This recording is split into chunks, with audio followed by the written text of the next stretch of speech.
empezamos. Ante todo, buenas tardes. Para mí sigue siendo un verdadero placer, en nombre de la Junta Directiva, daros la bienvenida, tanto a los que estáis aquí con nosotros en esta sala, como a los que nos estáis siguiendo a través de nuestro canal de YouTube. Después del paréntesis vacacional, los amigos del país, en colaboración con el grupo de investigación Jacobus de la Universidad de Santiago, continuamos con el ciclo de conferencias cuya finalidad es dar a conocer nuestro patrimonio artístico, y en esta ocasión hace referencia a dos figuras estrechamente vinculadas a la historia de esta sociedad económica. Nuestro conferenciante de hoy, José Manuel García Iglesias, es vicepresidente de esta entidad, catedrático de Historia del Arte de nuestra universidad, y nos propone una reflexión bajo el título El doctor Teijeiro y su esposa ante el escultor Juan San Martín, un modo de ver y de hacer. Maximino Teijeiro Fernández, el doctor Teijeiro, monfortino de nacimiento y compostelano de adopción, sin lugar a dudas, fue médico, fue político, fue profesor, fue rector de nuestra universidad, fue senador, fue, como no podía ser de otra manera en aquella época, miembro de esta sociedad económica, que además dirigió entre los años 1869 y 1871. Su trayectoria profesional y académica lo convirtieron en un referente intelectual en la Compostela de su época. El escultor Juan San Martín y Serna, este ya es compostelano hasta de nacimiento, destacó por su realismo naturalista, esto seguro que tú nos hablarás mucho, y bueno, su obra fue reconocida en numerosas exposiciones en España, y además también estuvo muy vinculado a esta sociedad económica porque fue profesor de dibujo durante bastante tiempo. Pues bien, hoy a través de la mirada experta del profesor García Iglesias nos acercaremos al diálogo entre dos protagonistas, el doctor Teijeiro y su esposa, inmortalizados por la mano de San Martín en dos retratos que conservamos en esta sociedad económica y que provisionalmente hemos puesto ahí para el día de hoy. También nos acompaña en esta mesa María García Alén García, es gestora cultural en Insólito Diseño. Le agradezco que nos acompañe hoy aquí y además tiene la dificilísima labor de resumir la presentación de José Manuel García Iglesias, casi nada. O sea que muchas gracias a todos por acompañarnos hoy y le cedo la palabra a María García Alén. Muchas gracias a todos. Bueno, buenas tardes. En primer lugar, yo voy a hacer una presentación un poco especial porque, bueno, la relación con José Manuel es larga, extensa y también muy especial. Entonces, bueno, quisiera agradecer a la Real Sociedad Económica de Amigos del País, con su presidente aquí, la invitación a la presentación, a la coordinadora del ciclo de conferencias, a Milena Cortés, por contar conmigo, para presentar al profesor José Manuel García Iglesias. Intentar abarcar su trayectoria profesional y la obra, como ustedes saben, es inabarcable, y en una presentación como esta, además, hoy hemos venido a escucharle a él. Pero permítanme que yo brevemente les hable de lo que significa como persona para mí, dedicada al mundo del patrimonio y a la gestión de la cultura, lo que el profesor ha significado para mi desarrollo profesional. Hace 30 años que, tras formarme en Historia y Restauración, comencé a trabajar con el profesor formando parte de un equipo dirigido por él con motivo del 5º centenario de la universidad. Y a partir de ahí, y siempre de su mano, en diferentes eventos conmemorativos, comenzamos una labor de difusión, conservación, puesta en valor del patrimonio y rentabilización de la cultura a través de exposiciones que nos llevó a viajar por Europa y América promocionando y difundiendo el conocimiento de la cultura gallega. Pionero en la formación de equipos, es gracias a él que contemos hoy en día en instituciones y en empresas con profesionales especializados en la gestión cultural. Pero hay dos características de José Manuel que me gustaría destacar, pues me han permitido desarrollarme a mí en mi trabajo, y una de ellas es la posibilidad que te ofrece de potenciar tu desarrollo profesional a medida que vas adquiriendo capacidades y vas ganando en responsabilidad, algo que demuestra su generosidad. Y lo segundo, como mujer, tengo que decirlo, es su modernidad en su modo de trabajar en equipo, donde la paridad para José Manuel siempre fue una costumbre y no una excepción. Finalmente quisiera recomendarles a los que no leyeron el artículo de hoy en el Correo Gallego relativo al futuro de la historia y la inteligencia artificial, en el que menciona las características que debe tener un historiador para llevar a cabo su trabajo, que son talento, oficio, honestidad, capacidad de trabajo, ser un ser pensante, reflexivo, ser un ser de su tiempo y curioso. Todas estas características son las que posee José Manuel. Y bueno, nada más, por parte nada más, eso es lo que quería decir.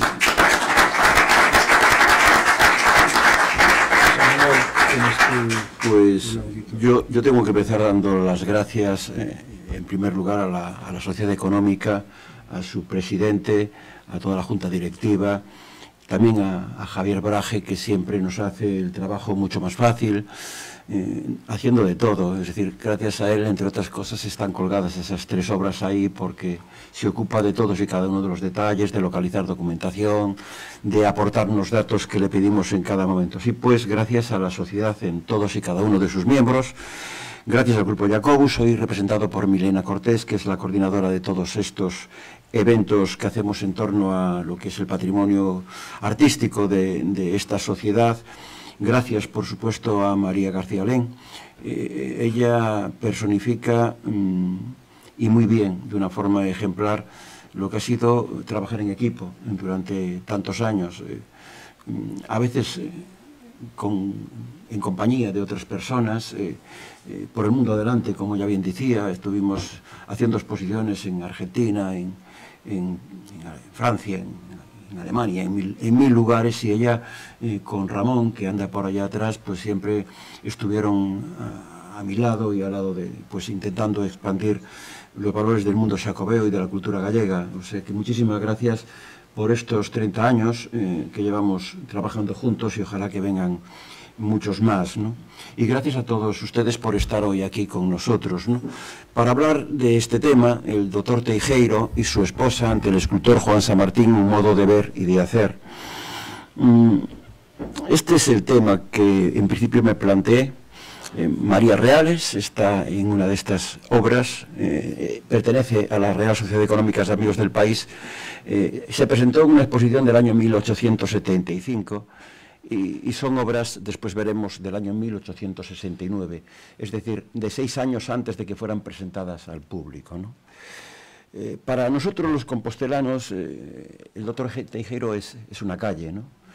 Por cierto, ahora le llaman el doutor Teixeiro. Yo estoy de acuerdo en la primera parte, llamarle doutor, pero no tanto en la segunda, porque él nunca se autodenominó Teixeiro, siempre fue firmando y escribiendo Teijeiro. Es una calle, después hablaremos de esto, que se cruza con Montero Ríos. Tengan en cuenta esta relación, asociación de Montero Ríos con el bueno de Massimino Teijeiro, con esa placa que está ahí, en definitiva, enseñándonoslo, ¿no? Y de lo que les voy a hablar hoy es de esto, ¿no? Esto que están ustedes viendo aquí, que ahora ven en esta pared, que Javier nos ha montado para esta tarde de hoy, sustituyendo a presidentes de la Sociedad Económica de Amigos del País, pues pudiera ser, ¿por qué no?, el rincón de una casa de Santiago. Esos 3 cuadros juntos, de hecho, estuvieron juntos en una casa de Santiago, en la casa del doctor Teixeiro, ¿no? Los 3 que ven ahí, ¿no? Y es una mujer que hasta ahora pues ha sido una mujer anónima.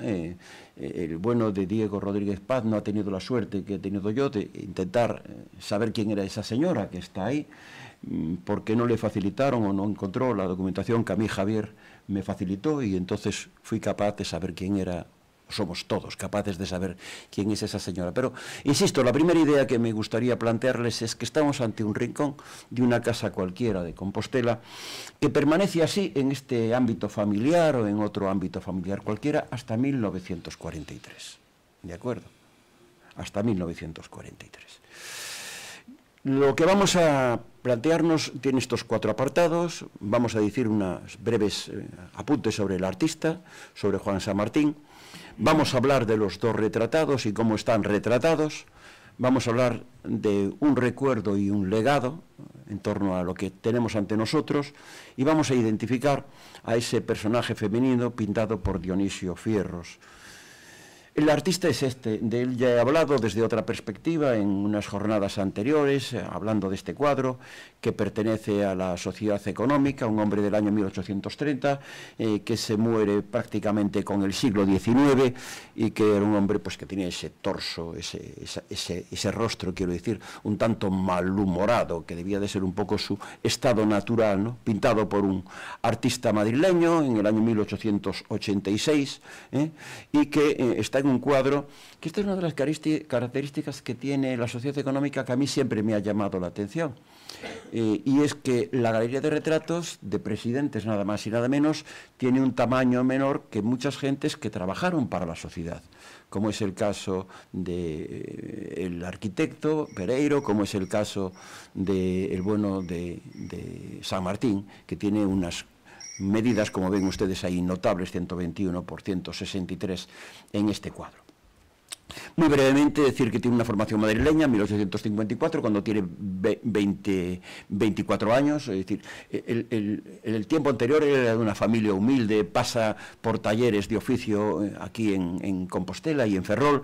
Después ya lo encontramos a partir de esos años, del 54, pues creciendo, en definitiva, hasta que en el año 1859 ya es profesor de esta Sociedad Económica de Amigos del País.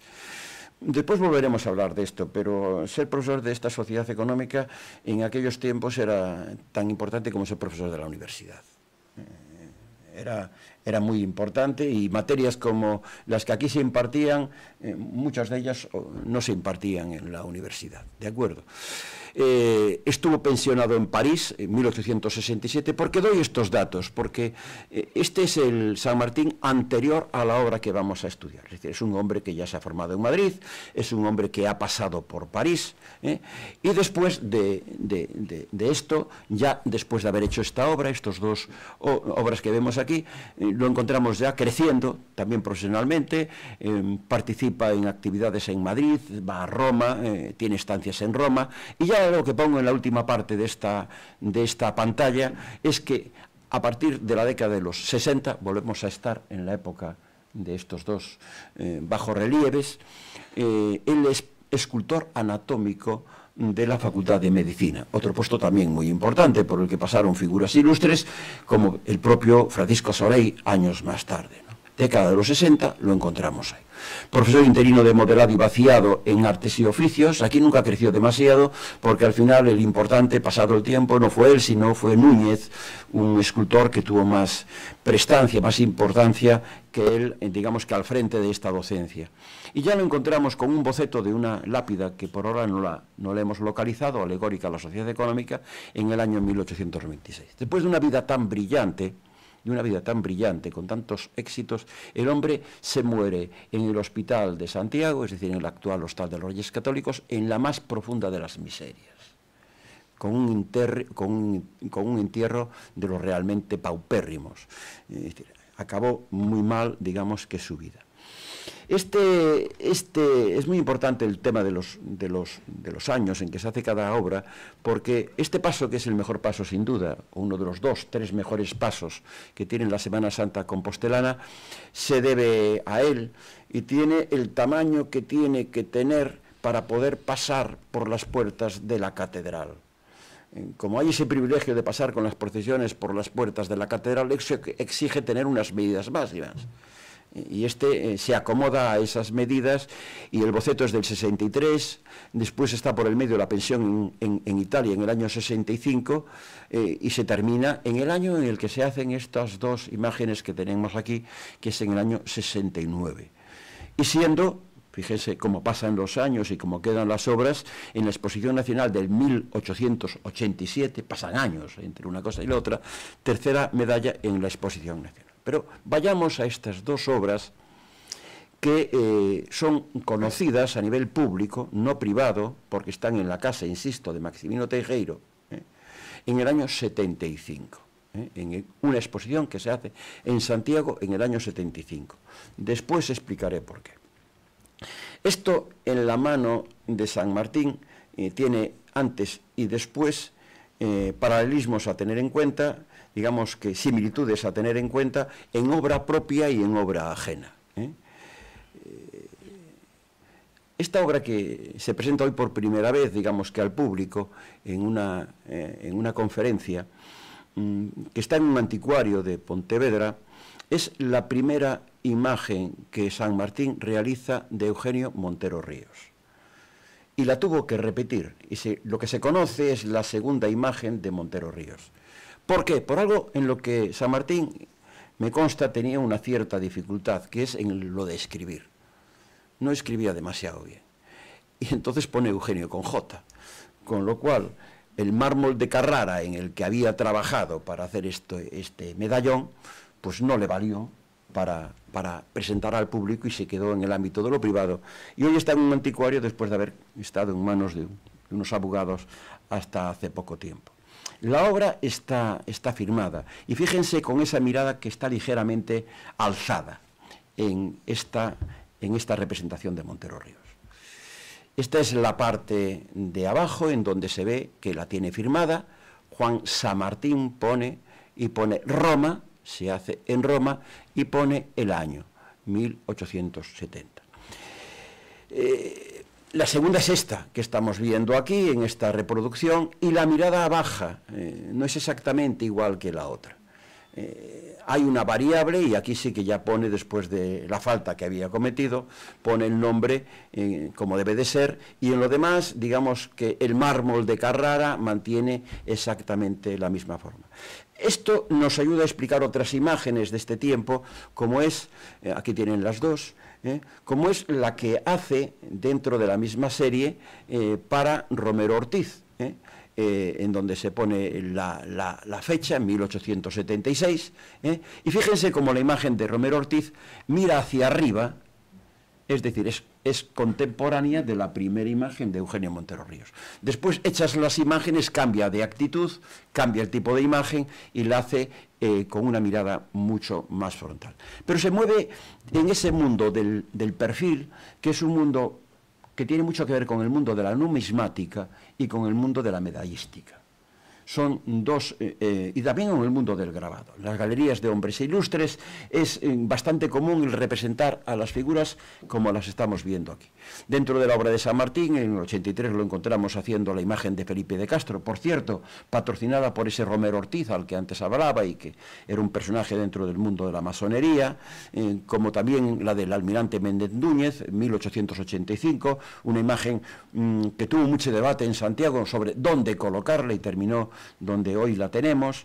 Y este personaje del bueno de San Martín es uno de los muchos vistos por una revista que hay en Santiago, de la que la universidad ha hecho un facsímil hace unos cuantos años, que era una revista humorística, satírica, que hacía la facultad o parte de la Facultad de Medicina en los años 80, 90, y que hacía este tipo de portadas. Café con gotas se llamaba esa revista, volveremos a ella en otras viñetas y en otros dibujos, y cuando nos habla de él en el año 1887, con esa cara malhumorada que le caracterizaba, pone escultor inspirado ya en su frente el laurel de la gloria de lucir. No todas las naciones como España tienen un San Martín. Esto demuestra el éxito que este personaje, o como era visto este personaje en la Compostela de aquel momento, por cierto, en quien era el escultor anatómico de la Facultad de Medicina, en donde más o menos se pergeñaba esta revista de la que estamos hablando. En el retrato aparece esta imagen, de esto ya he hablado en otra conferencia y hoy solamente lo voy a apuntar ligeramente, en donde aparece ese Cervantes como telón de fondo, que es el Cervantes en prisión, en una imagen que él presentó en yeso para una exposición nacional de 1887. Conocemos la imagen ya desaparecida a través de una fotografía, que es esta, y él realmente la entiende en aquel momento como su obra maestra porque la representa dentro de lo que es su propio retrato. Es una imagen, hoy no voy a tratar sobre este tema, inspirado en una pintura que pasa al mundo del retrato y que se mueve dentro de esa dinámica del culto cervantino que hay por estos años del siglo XIX por la figura del escritor del Quijote de la Mancha. Algo que se vive en Santiago desde 1840 con el cambio de la Plaza del Campo a la Plaza de Cervantes, que se cambia de denominación y se coloca esta figura ahí enfrente de lo que era el antiguo ayuntamiento, de espaldas, esto tiene su simbolismo, de espaldas a la catedral, es decir, colocada de otra manera, y generando ese culto cervantino, una idea que hace muy poco tiempo, hace unos cuantos semanas, por no decir meses, aparece una figura en los almacenes de la sociedad, en donde nos encontramos con este basamento, que son unos libros cruzados sobre los que se encontraba esta figura de Cervantes, que hay que encajar en todo ese ambiente de la Escuela de Artes y Oficios, la escuela de modelado, la figura más o menos cerca de Juan San Martín, y que es una imagen a estudiar en el futuro y que hay que colocar, digamos, que dentro de esta dinámica que tenemos aquí. Ya rematando lo que es la figura del escultor, él es el autor de estas imágenes que hoy están en un retablo lateral de las huérfanas y que originariamente estaban pensadas para ser colocadas en los laterales del presbiterio de la iglesia de las huérfanas. Después adquirieron una condición secundaria, pero en un primer momento, cuando se realizan, digamos que competían en el espacio con nada más y nada menos que con Gambino, que es quien trabaja para el retablo que está en la parte de atrás. Hoy está así, y este es el escultor que, como antes les decía, no acabó sus días lo bien que se lo merecía haber acabado. Y ahora vayamos a lo que son los personajes, ¿no? Personajes apasionantes, tanto la mujer como el hombre, ¿no? Esta mujer es María Reales. María Reales es la mujer en primeras nupcias de Rafael Milón Baltier, que fallece en el año 1864. No sabemos exactamente cuándo se casó, yo no lo sé, habrá que constatarlo en los libros que reflejan los matrimonios, pero vamos, no debió de casarse antes del año 67, porque estaba mal visto casarse 2 años después de haberte muerto el marido anterior. Hoy en día estas cosas se pueden llevar, pero en el siglo XIX esto era una cosa seria. Y pongamos que se casaron hacia el 67, 68, y yo tengo la impresión de que era una mujer bastante mayor que él, bastante mayor que él, porque se casó en segundas nupcias con este Maximino Teijeiro, y ya tenía 3 hijos de ese matrimonio. No tuvo más. Maximino Teijeiro tuvo los hijos del matrimonio anterior. Y esos hijos fueron Augusto Milón Reales, María Fanny y María Victoria. Y llegó a tener un nieto, Ramón Milón. Después ya les diré cómo hemos llegado a esta información, que fue de una forma pues un tanto, digamos que siniestra, por no llamarle de otra manera. Esta es la mujer con la que se casó. Yo estuve intentando indagar, pero todavía no sé nada al respecto. ¿De quién fue este señor, Rafael Milón Baltier?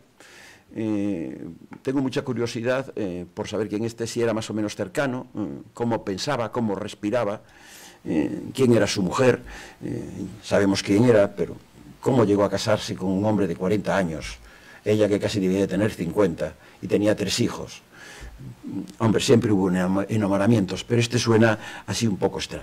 Esto hay que encajarlo en este tipo de medallística, como antes decía, y también de monedas, en la parte de lo que es todo el tema de la numismática. La numismática tiende mucho al perfil, y es un tipo de imagen que es muy socorrida en el Renacimiento, en el 480, en el siglo XVI también. Como pueden ver, hay abundantes imágenes, y este tipo de imagen pervive hasta el mundo romántico, en el que más o menos decía antes Francisco Loimil el tema del realismo naturalista, palabras acuñadas en relación con San Martín. Yo tengo la sensación, a la hora de hablar de un personaje como San Martín, que se van acumulando sobre él en distintas capas, distintos tipos de conocimientos que va dando el oficio. Es decir, no renuncia del todo a lo neoclásico, incluso en las materias y en los lugares a donde va, no renuncia a lo romántico y llega hasta el realismo. Yo creo que cuando se habla de este tipo de historias tienen también bastante de halo romántico a la hora de ser consideradas. Aquí tenemos imágenes que hay de Dionisio Fierros por esos años. ¿Y por qué cojo este tipo de imágenes? Porque realmente estamos ante un pintor Dionisio Fierros, que en el Santiago de la época tiene dos épocas intermitentes, dos épocas distintas, Dionisio en Santiago, ¿con quién se siente competidor? San Martín es con Fierros, cada uno en su arte. Y con quién se mide es con Fierros, cada uno en su arte. Y explicaré por qué. Después, en el año 1875, cuando manda estos retratos que estaban en el ámbito de lo privado a una exposición que se hace en Santiago en el año 75, dirán ustedes por qué. Porque era Año Santo. Aquí en los Años Santos, desde hace mucho tiempo, se hacen exposiciones, ¿no? Entonces, en esa exposición, cuando estaba en la cúspide de ser un gran retratista, Dionisio Fierros, Juan San Martín presenta su obra. Yo también soy retratista y hago esto, ¿de acuerdo? El retrato que estamos allá viendo, la fecha la descubrió Diego, es del año 1872. Es decir, todo esto está en ese momento del que después volveremos a hablar, del entorno del año 70. Así pues, esta es la enigmática María Reales, con ese peinado propio de la época victoriana, que a veces llevaban bastantes postizos, con un perfil que siempre, para quien lo ve, es un tanto despistante en cuanto a la belleza, sea hombre o mujer, porque un perfil esconde muchas cosas, entre otras tu lado menos bueno, ¿no? Y aquí realmente pues la encontramos tanto a él como al bueno de Maximino Teijeiro de perfil. Este es el personaje, el otro personaje. Nace en el 27, en Monforte de Lemos, llega a Santiago y después aquí en Santiago va a hacer buena parte de su profesión, por no decir que casi toda, donde se muere en el año 1900. El tema está también firmado, aunque no lo parezca así a simple vista, porque la figura de Maximino Teijeiro tiene en la parte de abajo lo ven ahora ahí, esta imagen, está abajo puesto, me he confundido con una C, dedicado, pone dedicado en la parte de arriba, lo pone bien puesto a don Maximino Teijeiro, y ya donde se arma el tío un barullo es a la hora de firmar él, porque pone un fécit con dos Fs que no va a ningún lado, es decir, intenta escribir en latín cuando él no sabe, pero queda bien y ahí lo pone. Pero lo que sí es verdad es que firma la obra y data la obra en el año de 1869. ¿Por qué en el año 69? En el año 69 es cuando y es dedicado, es decir, o lo regaló él o alguien lo hizo para regalárselo a Teijeiro, porque acaba en la casa de Teijeiro. Entonces, lo más probable es que sea un regalo que él hace. Pongámonos en el contexto. Catedrático de Anatomía, Teijeiro. Presidente de la Sociedad Económica, Teijeiro. Persona con la que hay que estar bien, Teijeiro. Entonces, eso te explica un poco cómo esto acaba donado, ya digo, donado o regalado por, esa es la duda, las dos variables, con su mujer, con esa mujer que para mí es una recién casada en segundas nupcias, que presenta en ese año. Año 69, quedémonos con ese dato. Teijeiro, vamos a hacer un breve repaso a su manera de trabajar hasta el año 69. Tiene 3 hermanos. La hermana mayor se llama Juana. A veces los historiadores del arte tenemos que tener un punto de cotilla para entender las historias, ¿no? Se llama Juana y se casa nada más y nada menos con otro de Monforte que no es nada más y nada menos que el doctor Casares. ¿Qué quiere decir esto? Que era unos cuantos años mayor que Maximino Teijeiro, que va a tener la protección de Casares desde un primer momento, porque buena era la hermana Juana para promocionar a su hermano Maximino. Maximino no era un buen estudiante, no lo hizo bien en Monforte, estudió lo básico, viene a Santiago traído por su hermana y por su cuñado, está un año sin estudiar, el cuñado lo mete a trabajar en la farmacia y allí es cuando se encarrila en el tema de la medicina. Y empieza a estudiar medicina, le debe de gustar la medicina, se licencia en el año 53, a partir del año 58 ingresa en la Sociedad Económica y empieza una carrera meteórica en buena medida pienso que apoyado por Casares, en donde es profesor de osteología y ayudante, después es doctor en Madrid en el 61, digamos que una carrera hecha a la medida, ¿no? Catedrático en Santiago en el 63, y después permuta, lo que os decía, para la anatomía quirúrgica, ¿de acuerdo? La cátedra tenía un título muy curioso porque se llamaba Anatomía quirúrgica, apósitos y vendajes. Era como se llamaba la cátedra en aquel momento, que tenía el bueno de Maximino Teijeiro, ¿no? Que estáis viendo en este retrato, que es muy posterior. ¿Cuál era la labor de este hombre? Este hombre había sobre todo hecho a nivel universitario traducciones.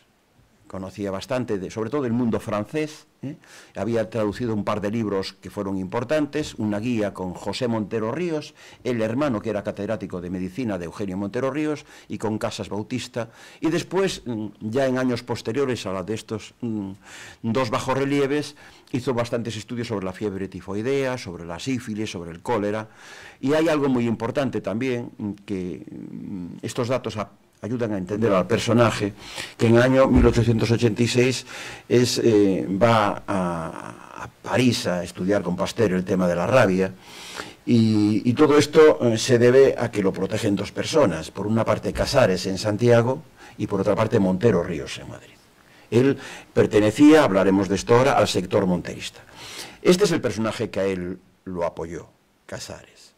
Y esta es la familia de Casares, y ahí se ve en la fila del medio la prestancia de doña Juana, presidiendo esta familia del bueno de Casares, personaje muy reconocido a lo largo de su vida académica en Santiago, el primero que pone en marcha la electricidad en Santiago, el primero que practica la anestesia en Santiago, al que alaban por su labor en razón del apoyo a las clases trabajadoras, en fin, por mil cosas. En la historia del arte, a veces que una cosa se haga en un año y no en otra dice mucho, ¿no? Esto se hace en el año 1869, que no es un año cualquiera. Estamos, digamos que viviendo el principio del sexenio revolucionario, ¿de acuerdo? Es tan curioso el cambio de perspectiva que está teniendo la universidad en ese momento, que el catedrático que iba a impartir la lección inaugural del curso 68-69, es decir, le toca la revolución un mes antes de hacer la lección inaugural, porque antes la universidad tenía la buena costumbre de empezar a mediados de octubre, le cambia de una forma radical lo que iba a plantear. Era algo tan aséptico, digamos que tan clásico, como hablar de pesas y medidas españolas en la lección inaugural antes de la Revolución. Hay la Revolución y le llama a su lección inaugural, la que da para abrir el curso, la Revolución de Septiembre, especialmente en lo que atañe a la enseñanza. Hace una declaración de cómo debe de ser la enseñanza a partir de ese momento de la Revolución. ¿Quién era Teijeiro en este contexto? ¿Quién era ese Teijeiro que tenemos ahí? Pues Teijeiro era un hombre liberal, un hombre de ideas avanzadas, un hombre que formaba parte de la Junta Revolucionaria de Santiago, lo cual le llevó a que lo alargasen durante un tiempo muy pequeño a una cátedra de Valladolid. Lo echaron de Santiago durante un tiempo, ¿no? Es un hombre que ya tiene una intervención importante en la económica antes de ser presidente, porque en el 68 él está en el tema del informe que se hace sobre la desecación de la laguna de Antela. Es de ese momento, y él está en ese contexto, y como decía antes, el presidente es entre el 69 y el 71, la época en la que se hace esto, cuando él es el presidente de la Sociedad Económica de Amigos del País, y curiosamente él es quien pone en marcha, porque esto era una élite, esto era un lugar ilustrado, pero pone en marcha algo que iba muy bien con sus ideas, vamos a decir después, masónicas, que es poner en marcha un Ateneo Popular. El Ateneo Popular y la creación de la Escuela de Química nacen de las querencias masónicas que tenía, y que después hablaré de ellas, de este personaje que tenemos aquí adelante. Él parece ser que era de ascendencia judeo-conversa, él perteneció al Partido Radical y como tantos otros se fue derechizando a lo largo de su vida, ¿no? Pasó al republicanismo y terminó siendo el referente del monterismo en Santiago, de todo lo que es el movimiento con Montero. Estuvo vinculado al krausismo, a la Institución Libre de la Enseñanza, muy cercano a Giner de los Ríos, y en ese mundo masónico tan interesante, que también estudió en su día Balín en una serie de libros, y documentó muy bien todo lo que al respecto se puede decir, él formó parte de una logia compostelana, la Luz Compostelana número 13, que dura nada más y nada menos que entre 1870, estamos en el 69, entre el 70 y el 1890, es decir, ya en el 69 se tenía que estar pergeñando la creación de esa logia, en la que él no es un miembro cualquiera, él recoge el nombre de Tertuliano, que es un nombre simbólico, que nos lleva al nombre de Quinto Séptimo Florencio Tertuliano, que era un cristiano heterodoxo. Es decir, no estaba fuera del cristianismo, pero se suponía que era, el nombre simbólico parece que lo llevaba por ahí, a ser un heterodoxo. Hay un momento, debía ser tan grande la presión con respecto por parte del arzobispado y por parte de la propia sociedad compostelana hacia el mundo de los masones, que se sabían quiénes eran, pero no se decía mucho, y que se marchan a La Coruña, se marcha a La Coruña. Y está, digamos que al frente de una logia entre el año 93 y 95, que es la María Pita 317, en donde llega a ostentar, que es lo máximo que puedes llegar siendo masón, el grado 33, lo máximo, que es el grado de los maestros.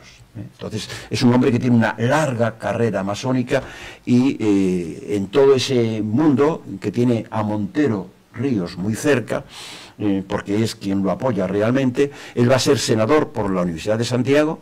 La Universidad de Santiago tenía derecho en estos tiempos a nombrar un senador. Imagínense ustedes un Senado de España en la que hay 12 o 14 senadores que son rectores de las universidades. Era otra cosa distinta al Senado actual, obviamente, ¿no? Los senadores eran elegidos entre distintas élites y entre otras la universitaria. Y fue rector también en dos épocas, del 93 al 96 y del 98 al 900. Murió siendo rector, en definitiva. Este es el personaje. Y como les decía, en el año 75, estos dos relieves pasan de lo doméstico a lo público. Y es curioso, tanto en el 69 como en el 75, los 2 años fueron años santos en Compostela. Estos se hacen en el contexto de un año santo. En los años santos se hacen muchas cosas. Se hacen en el contexto de un año santo y se presentan en el contexto de otro año santo, que es en el del 75. ¿Quién era el Maximino Teijeiro? ¿Cómo era visto por la sociedad? Volvamos a la revista del Café con Gotas. Y lo tenemos así: eminente profesor, de ciencia y modestia lleno, como Careno es tan bueno que no puede ser mejor. Este era el personaje en la Facultad de Medicina, donde ocupa un hueco que había dejado libre Varela de Montes. Muere Varela de Montes y llega a Santiago Teijeiro. Y digamos que el prestigio de la Facultad de Medicina en ese momento lo va a representar Teijeiro, ¿de acuerdo? Y Teijeiro tenía esa trastienda más o menos conocida y en parte vinculada a lo que es esta sociedad económica de amigos del país. Lo que les voy a enseñar ahora es una viñeta de la revista Café con Gotas, que puede tener mal gusto si tiene una lectura primera, y no tan mal gusto sino una ironía fina si se le hace una lectura segunda. Se ven dos mujeres de espaldas en la viñeta y dice: estudian en la económica y de 3 a 5 y media van a la lección de corte con la regla. Poco fuerte, ¿no? Parece muy machista esto de con la regla, ¿no? No se referirá a la regla desde un criterio masónico, y decir, están yendo a un lugar al que hay que ir con cuidado, porque es el tema de la regla, que está muy vinculada al mundo masónico. Si no nos entiende esta viñeta, que evidentemente tiene un doble sentido cuando se está realizando, porque sería demasiado burdo y soez entender el tema de la regla de otra manera. Bien, en esta misma revista, que es una de las lecturas que he hecho este verano, me lo pasé muy bien leyendo el facsímil de toda esta revista, aparece esta otra imagen, que es una de esas 3 hijas que hereda, o que le llegan por vía de su mujer, al bueno de Maximino Teijeiro. Es la señorita doña Victoria Milón y Reales. Vean con ese burro, con ese sombrero de tuno, y el año 1888. El año 1888 es el año en el que la tuna compostelana está en su cúspide, planteando un gran viaje a Portugal, que tuvo muchísimo éxito. Esto lo estudió muy bien Baldomero Cores, y a ella la nombran, y aparece en alguna parte de la revista, presidenta de la tuna. Debía tener en torno a 20 años, presidenta de la tuna, y, en fin, esto se hace evidentemente de quién es hija. Es la hija del gran Maximino Teijeiro, y esto, sin ser hija suya, se pone en lo que es la parte de abajo: señorita doña Victoria Milón y Reales, hija del excelentísimo señor don Maximino Teijeiro, senador por esta universidad. ¿De acuerdo? Quedémonos con este personaje de Victoria Milón y Reales.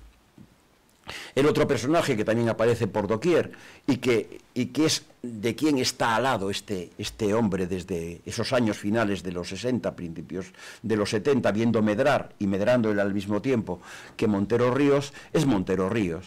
Y en 1888 lo ponen así en la revista: el mejor elogio de él queda hecho con decir que es el autor de la ley del matrimonio civil. Él hace la primera ley de matrimonio civil española, y leyendo su testamento, el testamento de Montero Ríos, que se acaba de publicar hace 3 o 4 años, cuando se lee ese testamento, él explica el porqué de lo que él ha hecho en el mundo de la política. Y explica esta ley, y la explica de la siguiente manera: la ley del matrimonio civil, que rehabilitó a la mujer casada en el seno de la familia, dándole la potestad sobre sus hijos en el defecto del padre, y emancipó a aquellos por razón de la edad. Es decir, fue una ley muy progresista, que intenta defender los derechos de la mujer, en un momento en el que esto, vamos a decir, no se llevaba. En esa misma revista del Café con Gotas seguimos encontrándonos imágenes en donde aparece Montero Ríos. Por ejemplo, en el 88 aparece esa imagen a Santiago, la ciudad de Santiago, se le identifica con el apóstol, y ahí aparece el bueno de Montero Ríos, ahí con una venda que se le está sacando al apóstol de sus ojos, y que dice: y para mayor irrisión le dio una escuela de artes y oficios. Él fue el gran protector de esta sociedad económica, fue el gran protector de la universidad. Él hizo la facultad de veterinaria, la escuela de veterinaria, mejor dicho. Él hizo la escuela de sordomudos. Él fue el que puso en marcha muchas más cosas en nuestra ciudad. Y esto lo reflejan muchas viñetas, ¿no? Esta, por ejemplo, que es muy curiosa, la que ven a la parte derecha, de diciembre del 87, que dice: con intención manifiesta y para bien de Montero, era el cacique de la ciudad. Me agregan, es la ciudad de Santiago con 2 bultos en la espalda. Me agregan conjo y enfesta, y esta carga me molesta y es gravosa a lo que infiero. Es decir, por razones electoralistas, es en el momento de Montero Ríos cuando el territorio de Enfesta y el territorio de Conjo, el ayuntamiento de Conjo, estaba a pasar nada más Romero Donayo. Allí ya era Conjo, era otro lugar distinto, ¿no? Y la otra portada que ahí vemos es todavía más curiosa, porque es un momento que es una cosa muy curiosa, la portada esta, porque ven al apóstol Santiago con un caballito, tirando de un caballito, ¿no?, de juguete, ¿no? Esto es una mofa de la ciudad de La Coruña, porque en aquel momento le habían endosado, nunca mejor dicho, a la ciudad de La Coruña el regimiento de caballería, que no lo querían en Santiago. No sé por qué, pero no lo querían en Santiago. Entonces, ahí se le dice, o sea, la señora María es María Pita, es Coruña, y dice en relación a Montero: mal rayo parta al ministro. Es decir, dando por sabido que había sido Montero quien había estado detrás de la jugada y le dedican pues una serie de páginas a todo aquello que tiene que ver con el mundo de la caballería, del regimiento de caballería. ¿A quién beneficiaba? Pues a las criadas y poco más, ¿no? Es muy interesante la lectura del Café con Gotas, porque, entre otras cosas, en estos años se ve la importancia que tiene la económica en esta ciudad. Cuando hay esta revuelta, que no viene de la época de Paco Vázquez, sino que, como ven, viene de tiempos anteriores, pugna entre Santiago y Coruña, vean la noticia de abajo, dice, y más adelante el mismo periódico, está hablando de un periódico de La Coruña, afirma que los manifestantes de La Coruña podrían venir a Santiago y echar abajo, es decir, cosas que hay que tirar, el cuartel, la catedral, la sociedad económica, la Escuela de Artes y Oficios, la Rúa del Villar y la Escuela de Veterinaria. Todo lo que tiene que ver, directo o indirectamente que ver con Montero Ríos, desde la perspectiva de lo que aquí está pasando. A Maximino lo encontramos en el año 1900, ya en el momento en que se muere, ahí en esta imagen, que no tiene un cierto parecido con lo que vemos en esta orla, ¿no? Como la figura que preside el claustro de la Facultad de Medicina, y después, más tarde, se le hará el cuadro que tenemos en este momento pues en los almacenes y que es de la Sociedad Económica, que sigue muy cerca una fotografía suya de aquel tiempo. Una de las cuestiones que le debemos a este personaje, a Maximino Teijeiro, es que es quien consigue con Montero Ríos subir todo lo que tiene sobre el primer piso la universidad, es decir, todo lo que es la planta del primer piso, la planta segunda de esta universidad, todo lo que es la actual biblioteca, todo eso es obra de ese añadido que se hace en la época de Montero. De tal manera que esta es la evolución, en donde la imagen que tenemos aquí es la primera de la serie de los retratos que tenemos de un Montero que acabará en el año 1900, cuando se muere, siendo integrado, ahora lo veremos, en nada más y nada menos que el Paraninfo de la Universidad de Santiago. Esto puede resultar un tanto siniestro, pero el mundo de las esquelas a veces nos dice muchas cosas, ¿no? Cuando él se muere, en ese mismo día, la esquela ocupa media página de la portada del Eco de Santiago. Media página. Y la esquela, si uno la lee con detención, pone de primero, no a su mujer, que es lo habitual, recuerden que era masón empedernido, a su director espiritual. A su director espiritual. De segundo, al vicerrector, porque él era el rector y quien pone la esquela es la universidad. El claustro, y después viene ya la familia. La excelentísima señora doña María Reales, los hermanos doña Petra de Primera, don Francisco, y después los hijos políticos en que ahí aparecen. Y la cuestión, lo cual nos lleva a pensar una de las posibilidades de quién lo convirtió en esos últimos momentos, la cuestión es que es que se hace el funeral en la iglesia de San Agustín, lo cual te lleva a pensar que fueron los jesuitas, que eran muy duchos en esto de las últimas voluntades, los que lo llevaron al buen camino, ¿no? Pero hay otro elemento después despistante que comentaré.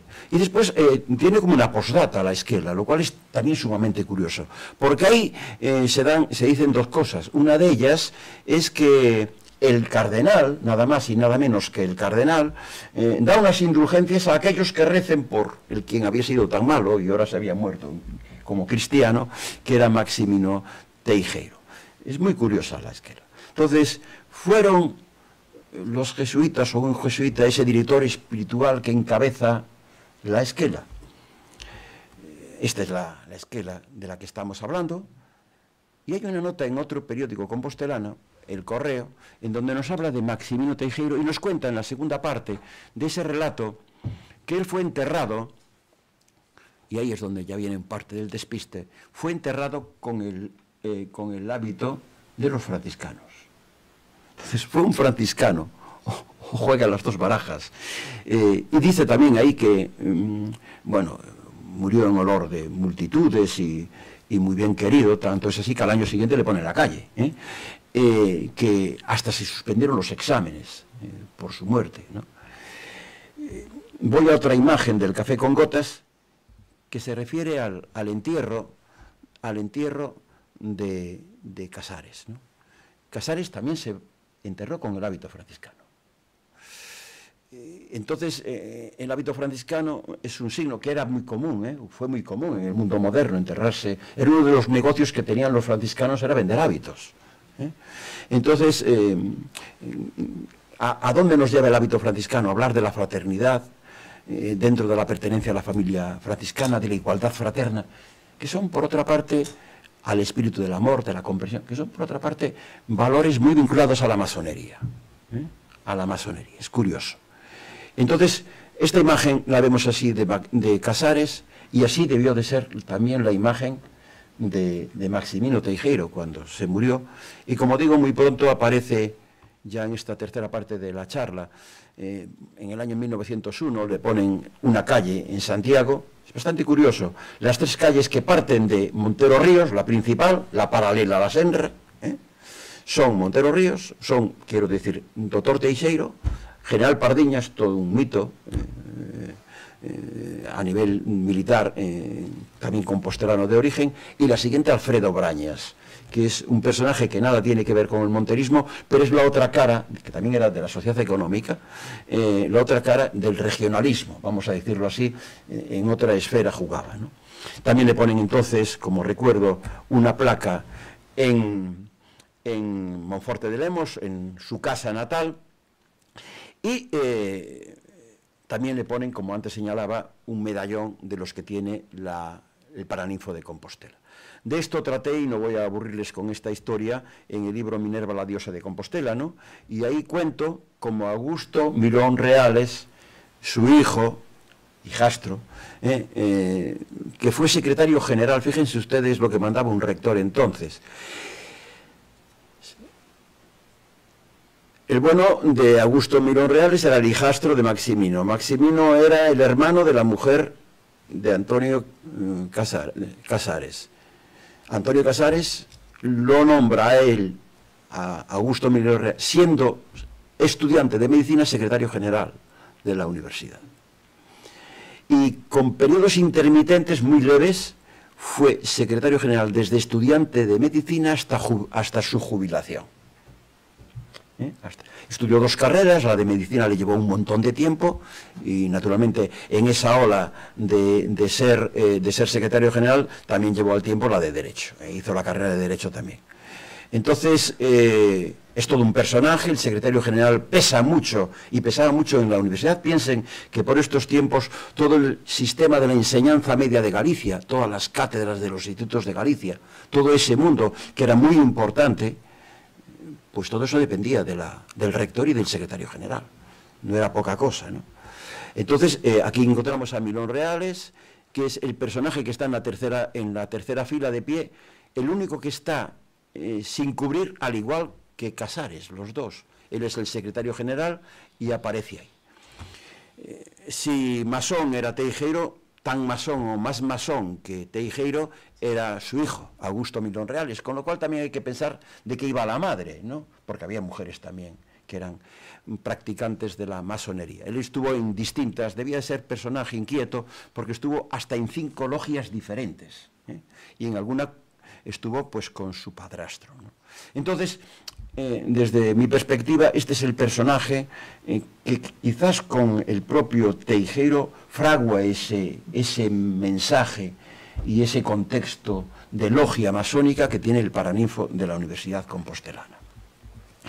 Aquí tenemos la logia o Paraninfo, mejor dicho, y tenemos los personajes más destacados, en donde el bueno de Mirón Reales coloca a su padrastro dentro del conjunto, se entra en el conjunto por una puerta lateral que hoy en día da a un aula, que es presidida por Eugenio Montero Ríos, como decía el factotum de toda esta historia. Enfrente de esa puerta está la ventana con la de Fontán, y a los pies de todo este espacio, en la parte final de la sala, se encuentra en una de las puertas que dan al claustro la imagen de Maximino Teijeiro.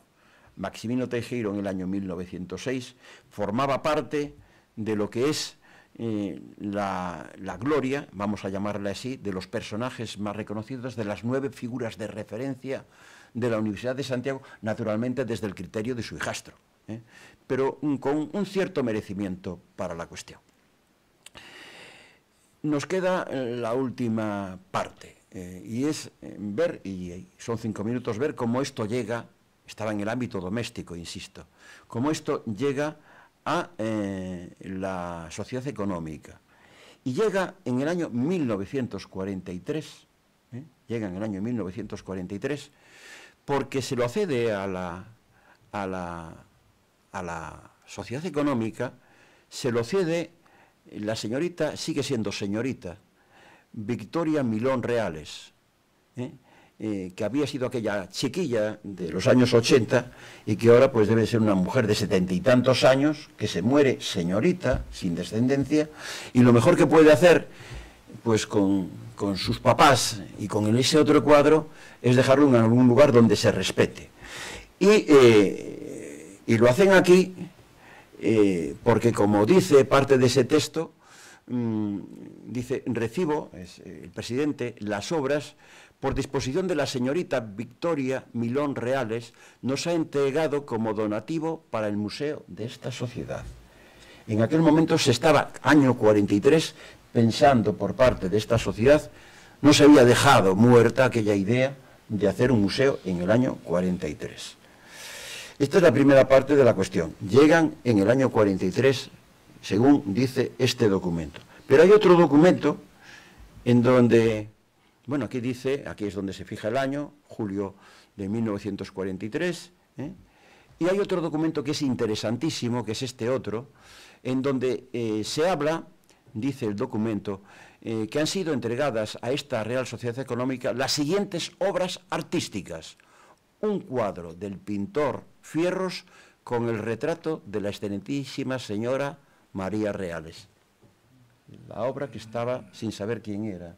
Hoy sabemos que es María Reales, unos cuantos años después de haber llegado aquí, y dice, y 2 medallones en yeso con bustos de la citada señora doña María Reales y de su esposo, el excelentísimo señor don Massimino Teijeiro.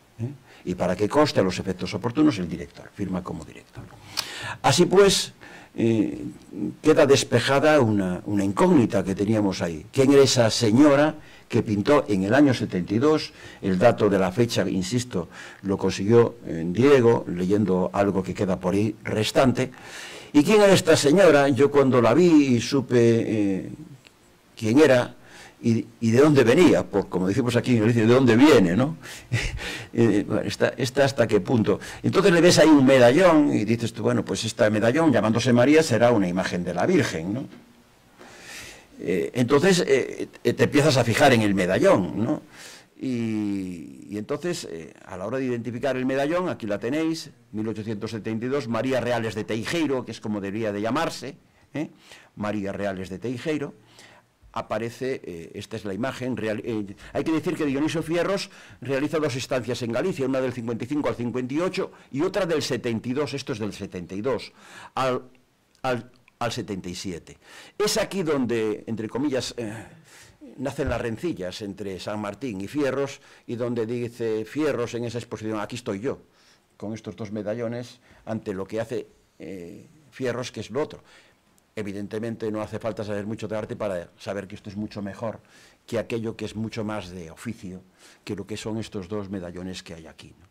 Entonces, al final, quizás uno porque va viendo el hilo de estas cosas, y el medallón de qué va, ¿no? Y el medallón tiene flores. Las flores para los masones son símbolos de alegría, de inocencia y de comunión con la naturaleza.